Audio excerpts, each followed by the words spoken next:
রাষ্ট্র ব্যবস্থার পরিবর্তন নিয়ে আলোচনা হয়েছে।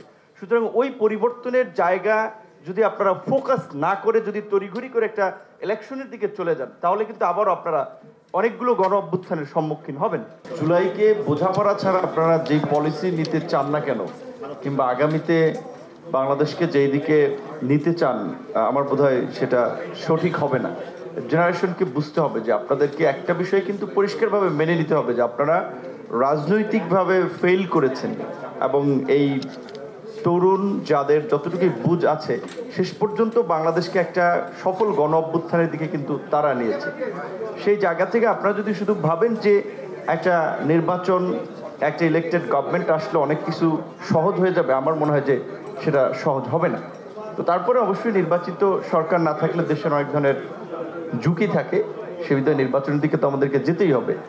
তার আগে এই গণ অভ্যুত্থানে যে স্পিড ছিল, শুরুটা ছিল যে একটা যৌক্তিক ছাত্র আন্দোলনে ক্রমাগত রাষ্ট্রীয় বাহিনী, সরকারি দল, তাদের দমন পীড়ন এবং সবশেষ একেবারেই পুরো রাষ্ট্রযন্ত্রকে লেলিয়ে দেওয়া, যেটা সমস্ত মানুষের বিবেককে নাড়া দিয়েছে, তারা রাজপথে নেমেছে।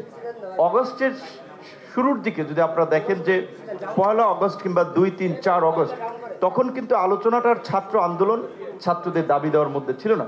পরিষ্কারভাবেই এই ফ্যাসিবাদী কাঠামোর পরিবর্তন, ভবিষ্যতে কেউ যেন স্বৈরাচার হয়ে উঠতে না পারে, আমরা এরকম একটা পরিবর্তন চাই, রাষ্ট্র ব্যবস্থার পরিবর্তন নিয়ে আলোচনা হয়েছে।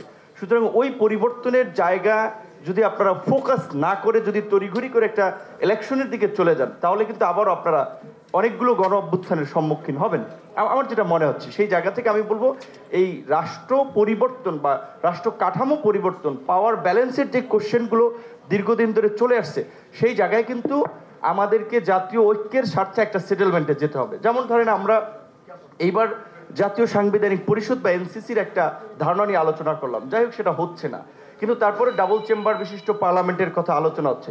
ওইখানে কিন্তু এই আলোচনাটা আমরা রেখেছি যে যদি আমাদের দ্বিকক্ষ বিশিষ্ট সংসদ হয়, উচ্চ কক্ষ অন্তত পক্ষে পররাষ্ট্র নীতি কিংবা রাষ্ট্রীয় গুরুত্বপূর্ণ পলিসির ক্ষেত্রে তারা যেন একটা ভূমিকা নেয়। তো এইখানে এই ধরনের কিছু পদক্ষেপের মাধ্যমেই কিন্তু আপনারা জাতীয় ঐক্যের মাধ্যমে নিরাপত্তাকে সুসংহত করতে পারেন। জাতীয় নিরাপত্তার জন্য আমাদের যেই বিষয়টি বারবার আলোচনা আসছে, আমাদের পার্বত্য চট্টগ্রাম অঞ্চলে আমরা তো 72-এর পর থেকেই, দেশ স্বাধীনের পরপর থেকেই ওই অঞ্চলে একটা অস্থিরতা দেখে আসছে।